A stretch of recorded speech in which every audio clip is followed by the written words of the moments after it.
श्री सीतारामचंद्राभ्यां नमः। श्रीमद् वाल्मीकि रामायण बालकांडम नवमः सर्गा श्लोक 14 से 20 तक। तेषां तु वचनं श्रुत्वा राजा चिंतां प्रपत्स्यते केनोपायेन वै शक्यमिह नेतुं सवीर्यवान्। अर्थात उनकी बात सुनकर राजा इस चिंता में पड़ जाएंगे कि किस उपाय से उन शक्तिशाली महात्मा को यहाँ लाया जा सकता है। ततो राजा विनिश्चित्य सह मंत्रिभिरात्मवान् पुरोहितं मात्यांश्च प्रेषयिष्यति सत्कृतान्।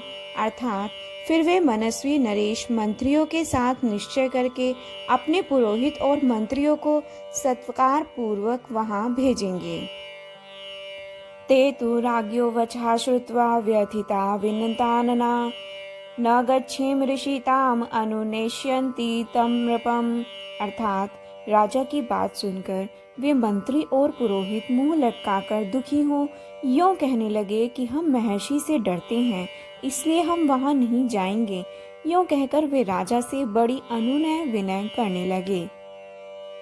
वक्ष्यन्ति चिन्तयित्वा ते तस्योपायांश्च तान् शमान् आनेष्यामो वयं विप्रं न च दोषो भविष्यति। अर्थात इसके बाद सोच विचार कर वे राजा को उचित उपाय बताएंगे और कहेंगे हम उन ब्राह्मण कुमार को किसी तरह यहाँ ले आएंगे, ऐसा करने से कोई दोष घटित नहीं होगा। एवं अंगादिपयनेव गणिकाभिषहे सुधा आनीतो वर्षयत देवः शांता चास्मे प्रदीयते। अर्थात इस प्रकार गणिकाओं की सहायता से अंगराज मुनि कुमार ऋष्यशृंग को अपने यहाँ बुलाएंगे। उनके आते ही इंद्रदेव उस राज्य में वर्षा करेंगे।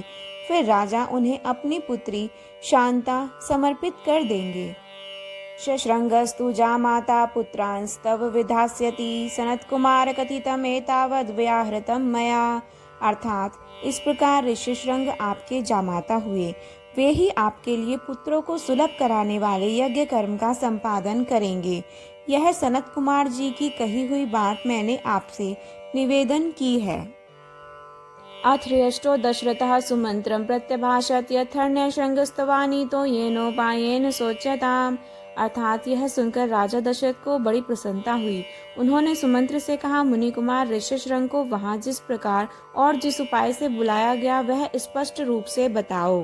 त्याचे श्रीमद् रामायणे वाल्मीकि आदि काव्य बालकांडे नवमः सर्गा। अर्थात इस प्रकार श्री वाल्मीकि निर्मित आर्ष रामायण आदि काव्य के बालकांड में नवम सर्ग पूर्ण हुआ।